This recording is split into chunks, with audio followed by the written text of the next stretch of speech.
நெல்லை மாவட்டத்தில் மழை வெள்ளத்தால் பாதிக்கப்பட்ட 212 வீடுகளுக்கு முதற்கட்ட நிதியாக 8.96 லட்சம் ரூபாய் மாவட்ட பேரிடர் நிதியில் இருந்து வழங்கப்பட்டிருப்பதாக நெல்லை மாவட்ட நிர்வாகம் தகவல் வெளியிட்டுள்ளது.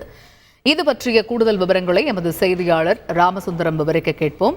ராமசுந்தரம், வணக்கம். இப்ப நெல்லை மாவட்ட நிர்வாகம் இது தொடர்பாக வெளியிட்டுள்ள தகவலில் இடம்பெற்றிருக்கக்கூடிய முக்கிய அம்சங்கள் என்ன? இது மட்டும் இல்லாம இந்த கணக்கெடுக்கக்கூடிய பணியானது தொடர்ந்து நடைபெற்று வருகிறதா? அது பற்றிய விவரங்கள் என்ன?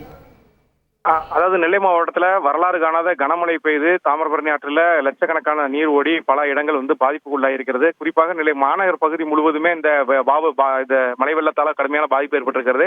பல வீடுகள் இடிந்து விட்டது. அதே போல பலவருடைய உடைமைகள் எல்லாமே சேதமடைந்து மக்கள் வாழவே முடியாத ஒரு நிலைக்கு தள்ளப்பட்டிருக்கிறார்கள். அவர்களை மீட்கக்கூடிய பணி, அவர்களை மீண்டும் அவர்களது வாழ்வாதாரத்திற்கான ஏற்பாடுகள் மாவட்ட நிர்வாகம், தமிழக அரசு உள்ளிட்ட பல்வேறு முயற்சிகள் எடுத்து வருகிறார்கள். இந்த நிலையில அந்த வீடுகளை இழந்தவர்களுக்கு அந்த நிவாரணம் வழங்கக்கூடிய பணியை தம் மாவட்ட ஆட்சியர் பேரிடர் நிதியிலிருந்து தொடங்கி இருக்கிறார். நேற்றைய தினம் தமிழக முதலமைச்சர் நேரடியாக ஆய்வு மேற்கொண்டு அந்த பாதிக்கப்பட்டவர்களுக்கான அந்த நிவாரணங்களையும் நேரடியாக அறிவித்திருக்கிறார். இந்த நிலையில 444 வீடுகள் நேற்று வரை சேதமானதாக கணக்கெடுக்கப்பட்டிருக்கிறது. இதுல 212 வீடுகளுக்கு, அதாவது முழுமையாக சேதமடைந்த வீடுகளுக்கு உடைய 212 நபர்களுக்கு அந்த முதற்கட்ட பேரிடர் நிவாரண நிதியிலிருந்து ரூபாய் 8000 வீதம் ரூபாய் வழங்கப்பட்டிருக்கிறது.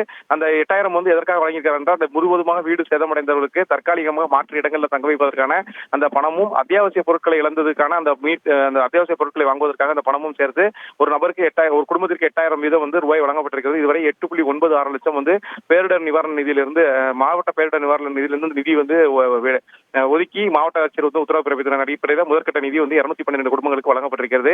இது தவிர கோழி, ஆடுகள் இறந்தவர்களுக்கும் அந்த பணம் கொடுப்பதற்கான அந்த கணக்கீடு பணி நடந்து வருகிறது.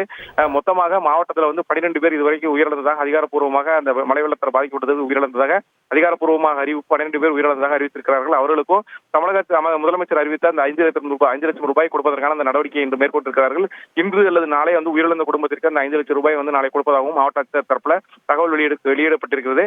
தொடர்ந்து மாவட்டம் முழுவதும் கணக்கெடுக்கக்கூடிய பணி நடந்து வருகிறது. முழுவதும் வீடு இழந்தவர்களுக்கு வேறு எங்கும் வீடு கிடைக்கவில்லை என்றால் அவர்களுக்கு குடிசை மாற்று வாரியத்தில் முதற்கட்டமாக இருக்கக்கூடிய இடங்கள்ல அவர்களுக்கு வீடு ஒதுக்கி தற்காலிகமாக தங்க வைப்பதற்கான ஏற்பாடுகளும் மாவட்ட நிர்வாகம் தரப்பு செய்து வருவதாக மாவட்ட ஆட்சியர் நமக்கு தகவல் தெரிவித்திருக்கிறார். விரிவான விவரங்களை வழங்கியமைக்கு நன்றி ராமசுந்தரம். செய்திகளை உடனுக்குடன் தெரிந்து கொள்ள உடனே சப்ஸ்கிரைப் பண்ணுங்க.